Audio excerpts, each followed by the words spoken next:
Hey, welcome back. It's time for some more Living Hope, a weekly journey designed to provide hope, inspiration, and education for those living with pancreatic cancer, sharing the real-life stories of those really affected by this deadly disease and how they deal with it on a daily basis. And today, well, we got a couple of them that are going to talk about it today, starting with our host, Roberta Luna. Welcome. Thank you, Paul. It's good to be back. We've missed you. You were gone for a couple of weeks there. Yeah. You were in top secret things with the Defense Department. I still don't know what you do for the Defense Department. But. And you probably won't ever know. I had to sign a non-disclosure, so we just don't know. We just are there. Okay. So we're good. We're good. Thank you. But today I'm really excited because we have the incredible Wendy Hammers joining us. Wendy is a stage 4 pancreatic cancer thriver, writer, performer, and comedian. Wendy brings heart, humor, and honesty to every part of her journey. Did I get something wrong there, Wendy? You made a face. So yes. Please go ahead. I am not stage 4. Okay. Everything else you said is perfectly accurate. I'm grateful to be alive and well. Stage 1B, which is a polite way of saying stage 2.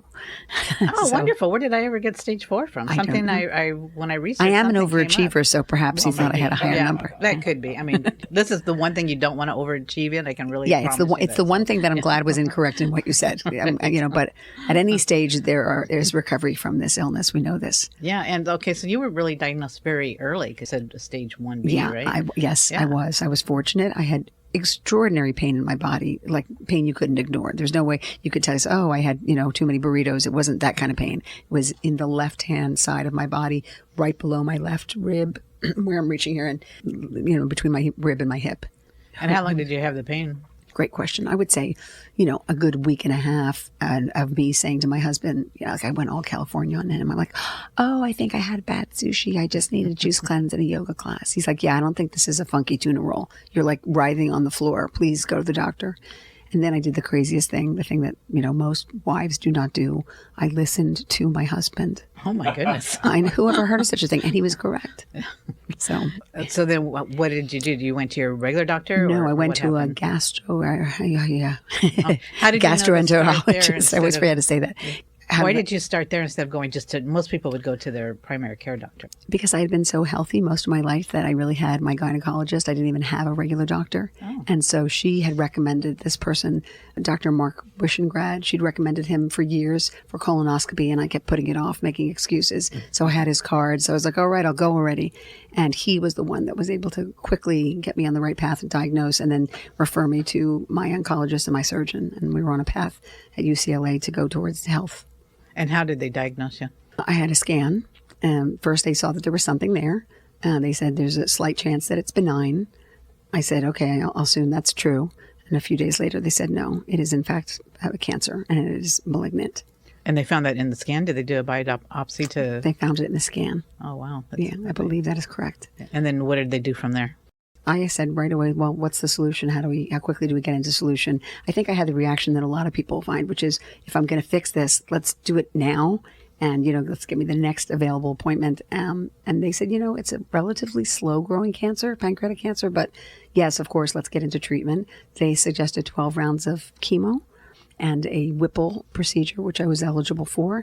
And so we went right in. I would say from the time I was diagnosed to the time I had my first chemo was probably it was inside of a month. It was probably 3 weeks. I think Paul has a question for you. You're the first person in all the years it's been on who said it's a slow-growing cancer. My perception was it's a fast-growing cancer because so many people die from it. So, well, maybe because I was early stage, or maybe... Well, there are also 2 different types of pancreatic cancer. I don't know if you were diagnosed with the neuroendocrine or the adenocarcinoma. So you're so fancy with those big words. Look at look, okay, that's because I've got 23 years experience. You do. That's time you should know how to pronounce something. You are the queen, right? PC queen. You do know all these things. I don't know the answer to that. I wish I did, but I know that they said... I think they said that to make me feel better because I said, can we start the treatment yesterday? And they go, no, we can start in a couple of weeks, but a few weeks won't make that much of a difference is what they said. Because Roberta's always chastising people, including her original doctor, said, well, let's wait. Let's see if it's something else. Let's take some time. And in that time, precious moments tick away here and you may be too late. No, I do agree with that. I do think that as soon as you have a proper diagnosis, you should absolutely get into whatever action and, whatever protocols you feel like you're going to move forward with. And I just want to say right away that I really felt like I wanted to do everything Western and everything Eastern that made sense to me. So I did all the traditional 12 rounds of FOLFIRINOX, or as our doctors love to call it, as you know, FU, which is, yeah. And then, Call it FU. Oh yeah, no, I don't give credit for that. The doctors told me this is what we call it here. Because I know you're a comedian, I am. so maybe you're making this up. I'm not. I am a comedian. I'm not making that part up. But yes, well, your listeners will judge whether or not I'm a comedian if they're laughing. So then I did the Whipple procedure, which I know you did not. You did not have. You were not eligible. No. So the Whipple procedure is, again, I'm going to date myself here, nothing to do with the guy who says, please don't squeeze the Charmin. Remember him? He's Mr. Whipple. Nothing to do with that. But it's a procedure that if you're eligible for it, it can be a game changer. And I do think it was a huge part of the reason I'm sitting here in front of you today. Yeah, I agree. And I think, I think you made the right move is to hurry up and get it done. I don't care. I always am so worried when the doctors say, oh, let's just wait and see what happens.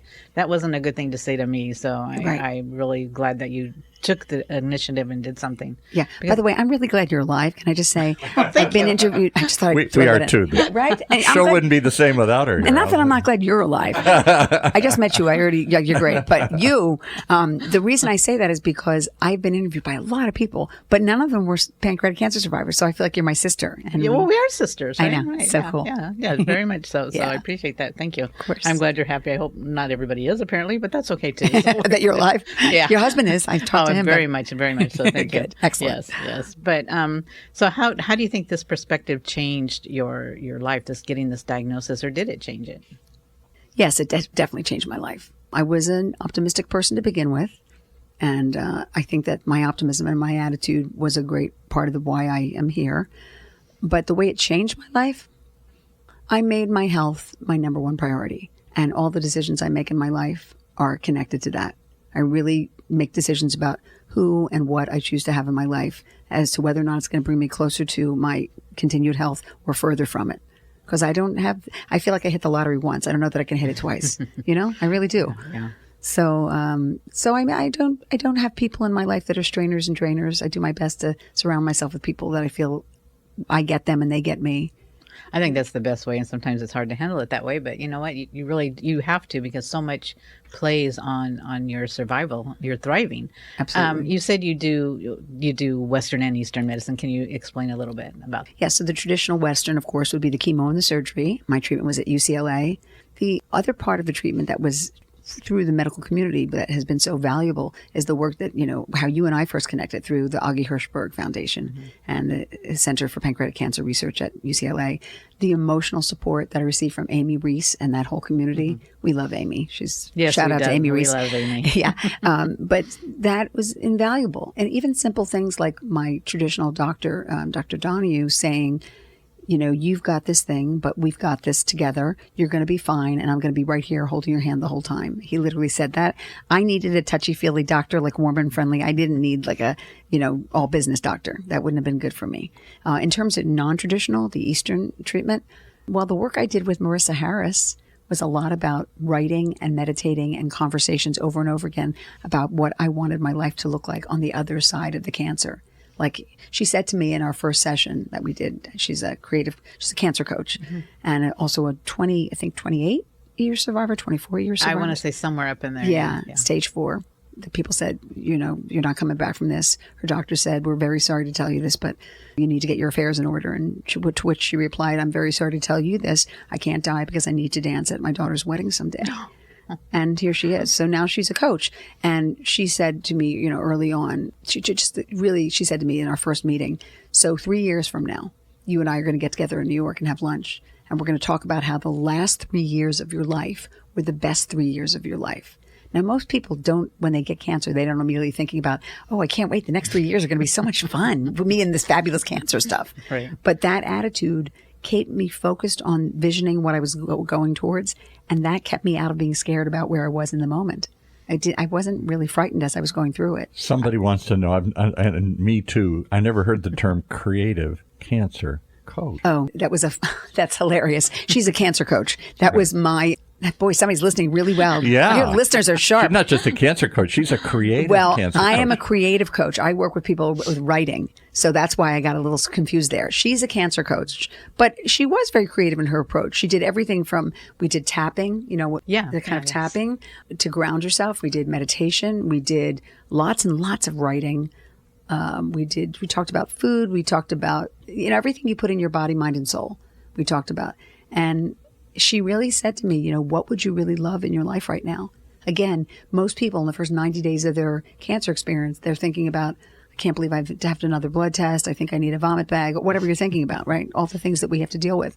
Or like me, who was convinced myself, I was so nuts. I convinced myself that when I wore the Depends, which were required because I was having difficulty, that if I rolled them down, that they look sexier that way. Isn't that true, Paul? Oh, very much so. So I was really, that's what I was filling my mind with. But again, if you can have fun and laugh at yourself in the middle of this insanity that we are going through, it does help. And not that everybody has to be a stand-up comic, but that to think of humor as something that gives you perspective and the big picture of, I'm going through this thing. It's temporary. Even if it's metastatic, it's still not all of who we are. Like you and I have and had cancer, but we are not cancer. I think this is a really important distinction to make. No, I think you're right. And I'm always leery when I'm describing somebody when I do the intro, because I don't want to put the cancer in there as an intro. But, it's important that people know that. It's just not the way we want to introduce ourselves or be. Right. I don't want somebody to walk up and say, oh, yeah, you're the cancer survivor, right? It's part of who we are. More than that, though. Definitely right? more. Definitely more. And the fact that, like you said, what's different or how to change my life, I always know every day that it is a miracle that I'm here.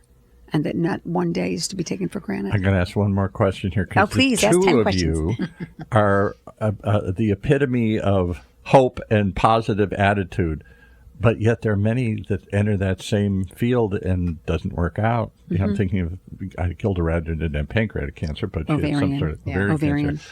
And did everything and tried everything and positive and imaging and focusing and all those things. So yet... Here are two survivors, long-term survivors, who credit at least part of that with maybe good luck, maybe good genes, but part of it with this Eastern practices. Roberta's done what, yoga or something? Yeah, I've done yoga, meditation. We changed to, herbal supplements and organic eating. Wonderful. And, just all that. I had to give up my sugar, which almost killed me, but, it's... So it's I think what Paul said is the key word, part of it. It's part of it. Is it a guarantee? No. But I do think a bad attitude and not doing these things is pretty much a guarantee for failure. Well, we had that one doctor on whose name escapes me at the moment from, was it North Carolina or some big hospital? Yes. And he said, I won't even take on a patient if they have a negative attitude. I can't prove it does anything, but I just believe if you're not positive about this, your chances go down. No proof of that. That's just what he believes. Well, right? We're proof of it. He has proof right here. We're sitting here. Right. I think so, because that's the one thing. This vision in lavender across from me. She is proof. And she's rocking the pancreatic cancer purple. Oh, thank you. I appreciate that. Like I said, it's not my favorite color, but you know what? People will ask me, oh, it must be your favorite color. I go, no, but this is why I wear it. So it opens the door. Yeah, it opens that door. And it's something different. But so how did you discover that humor could be a so powerful tool in your healing? Well, I was a professional stand-up comic for many decades before I was diagnosed. I started doing stand-up in my 20s. I was diagnosed at 54. So I was already using humor as a tool in my life in general, but I also knew that what I was going through and what one goes through when they are faced with a life challenging and threatening illness is absurd. And there is a relationship between absurdity and comedy. It's like this extreme. I'll give you an example. I remember very specifically, I was supposed to throw a party. I was in the middle of my chemo treatment, and it was an annual holiday party that we always do. Mm. We call it the vodka and latke party. I like that. Yeah, you're invited. So I didn't want to give up the party. Why? Because I wanted to think that my life was just going on as usual, even though there's a lot of things that are completely unusual and unnatural that you go through when you're going through a treatment, right? Yeah. But I was determined to have this party, and nobody was going to stop me. So I went off to the grocery store to buy the ingredients for the party, and all of a sudden realized I needed to find a bathroom yesterday or I was going to be in big trouble. And I had the thought, it's a shame I don't get sick in the non-fancy grocery store. Like I was in the fancy grocery store in a fancy neighborhood with the fancy people. It's like, why can't I throw up or have diarrhea at Pavilions? Why do I need to have it at the fancy place? All of this is ridiculous. Or Ralph's, because Ralph's, he doesn't care. Ralph is fine. And when I was a kid, I don't know whether you know this, in the Midwest, Ralph is a euphemism for throwing up. Perfect. Oh, that's So thank you. So see, he rewrote the joke better. Why can't I Ralph at Ralph's? Yeah. There you go. So much better than, barfing at Bristol Farms. All right. So I don't know what we're talking about, but I love you. Where are we? How do you laugh, though, Yes. at a moment like that? Because everybody wants to be positive and light, and yet it is all-consuming. Because it's so insane. Because when you're walking along the street of your life, does anyone think someday when I grow up, if I'm lucky and I play my cards right, I'll have cancer? No. Who thinks that way? And I had no family history. And I was, my husband's like, yeah, I have martinis and steaks. You have, yoga and tofu and you get cancer. What's up with that? Like, it's who knows why we get what we get, right? Right. And you can only spend a certain amount of time thinking about that. I think it's more important to focus on what am I going to do moving forward? How am I going to deal with today? How am I going to deal with whatever challenges I have now? And the past is kind of none of my business as regard to that. But yeah. Did either one of you, I've asked Roberta this before, go through the classic stages of grief? I forgot who outlined these years ago, but, first is denial, can't be happening, then anger, then why me, poor me, and then negotiating. I'll tell you what, God, if you let this one go, I'll be a better person or whatever, and then finally acceptance. I think those are the stages. Yeah, Elizabeth Kubler-Ross, I think it is. It. Yeah. That was it. And Roberta kind of said, I just jumped right ahead. I wasn't going for all that. I had the denial. I had the first one because I'm a natural optimist. So when they told me 91% of these are malignant, 9% are benign, I was like, well, I'm definitely in the group. Yeah. And then the doctor told me, and I kind of looked at him like, are you sure? Because I didn't sign up for this. Are you really? Because I always say, if you can opt out with cancer, unsubscribe, I would pick that. Right. But we didn't have that option, right? Did you go through the stages of grief? Oh, yeah. So that was the first one. Because so many of the people come in, maybe because you're all positive and you're survivors and stuff, I don't hear people saying, oh, I struggle with why me? I struggled with I struggled with denial. I struggled with depression. I struggled with all the other things that typically happen when you have life-altering news. No, this is again where you and I are sisters. I definitely saw the first one was denial. I did have that. I did think this is ridiculous. It must be a mistake. I said to the doctor, you have somebody else's records here. You should really check. Make sure it says Wendy Hammers because you might have, I think if my doctor would have come back and said, you don't have, I think I would have said, I think you're wrong. You better make sure you have the right, right? Because I was so sure, because after having so many family members, I just felt like, and then, so mine. So you had a history. Right. And it wasn't why me? It was why not me? I mean, why am I special that I wouldn't get something like this? So even though I didn't have a family history like you did, once I got through the denial, I went right to why not me? This is what happens to people. 1 in 3 people in this country have cancer. Is that, I think that's right. Something like that. Or 1 in 3 women have breast cancer. The numbers are higher than you want to think about. And then I just moved right into action. So I think I skipped those last 4 stages. I got into the fast track lane, where you pay extra on the left. Don't you get angry though and stuff? I mean, which is, again, maybe humor helps diffuse that, but I'd be too angry. Oh my God, this can't be happening right now. I've got other things to do. I didn't believe that physically being angry, the tightness and the resentment that anger has, I think there's a natural toxicity to that. Yeah, and I didn't clearly think that would move me forward in my recovery. Right. So I just was focused. I didn't really consider that I would die. And I've said this a lot. It's not that I'm courageous or a genius or anything like that.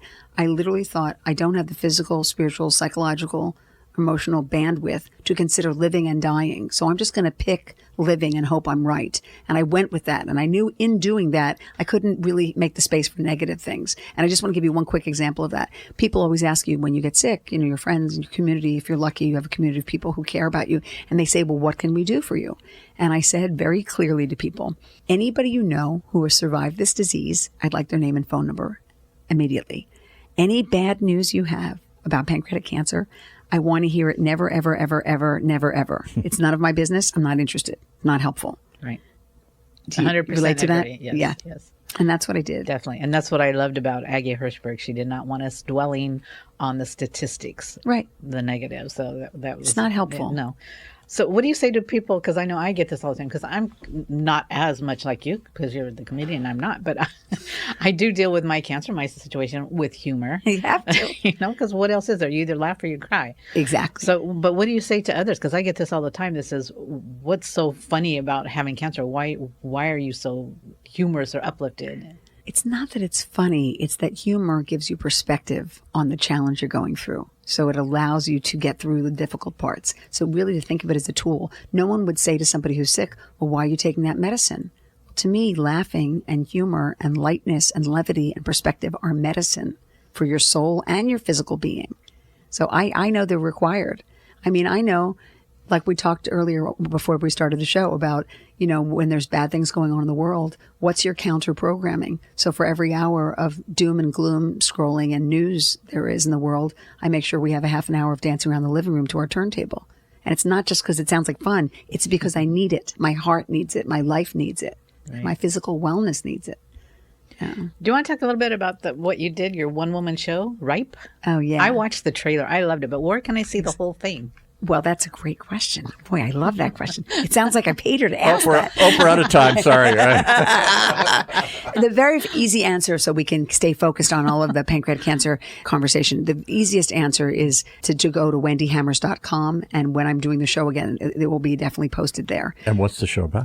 Ripe is a show that I wrote before I had cancer. And it is about learning how to live in this thing we have called a body, and to love the body you're in today, right now, the body you have at the age you are right now. And it came out of a lifetime of challenges with my own weight and my own body issues. And all I really wanted to be was thin. And then I got pancreatic cancer and I lost 41 pounds. And I realized, you know what? There you go. Don't recommend that diet.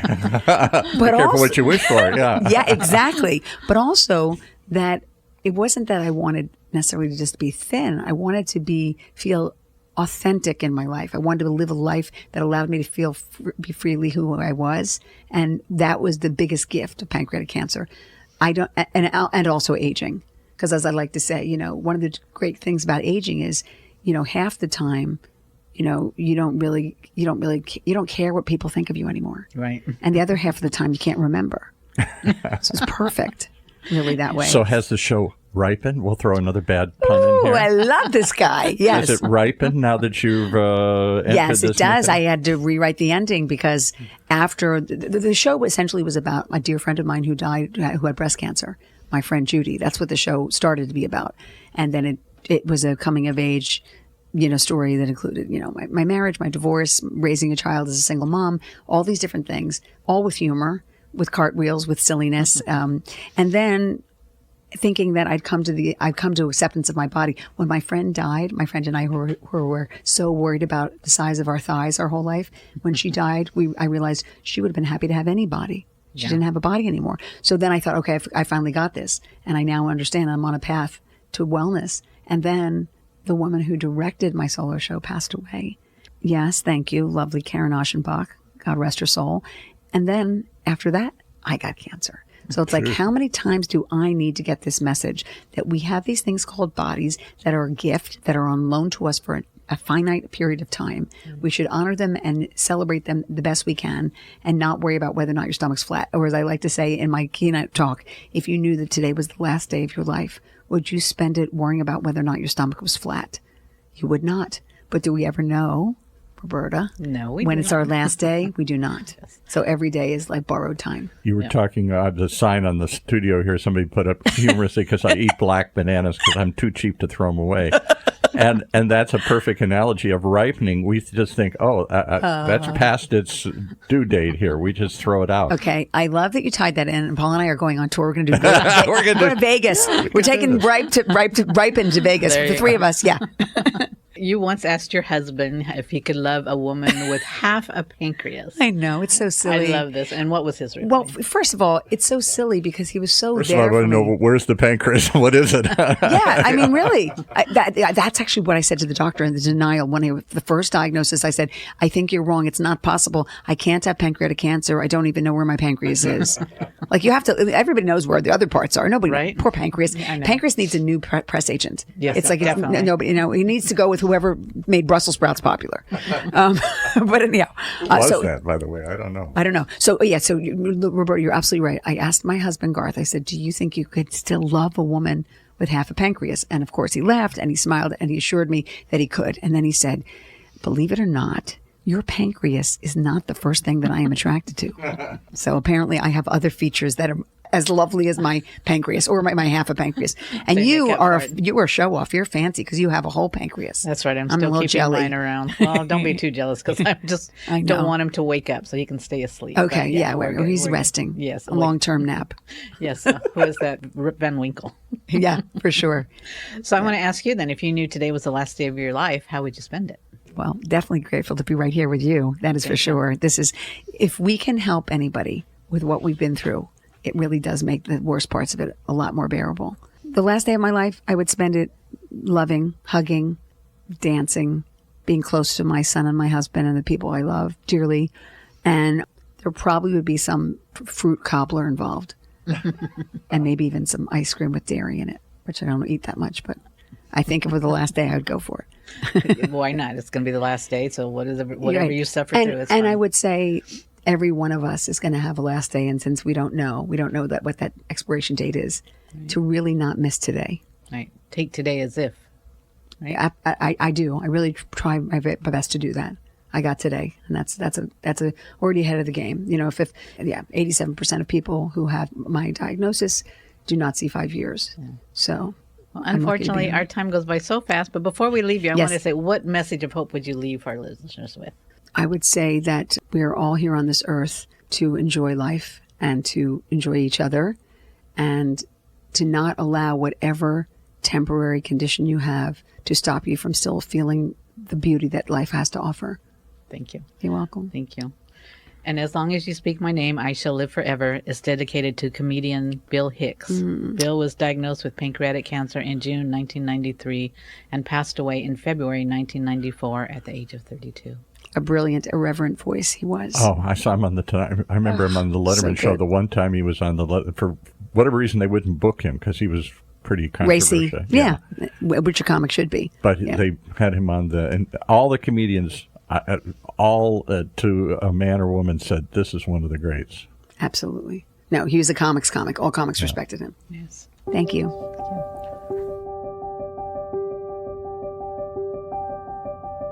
Well, there you have it. More good reasons to tune in. There is hope. There's advice. There's inspiration. There are ways to live with this deadly diagnosis, and a couple of great examples of how to do that. Sharing the real-life stories of those really affected and how they deal with it. And if you'd like to share how you deal with it, or if you know somebody who needs to deal with it, by all means, lots of organizations out there. We talked about the Hirschberg Foundation. That's one of them. Visit pancreatic.org. For all of us here at the OC Talk Radio Network, thanks for joining us. Hoping you'll share this and join us again as we continue this journey we call Living Hope. From our studios here at the University of California, Irvine's Beale Applied Innovation.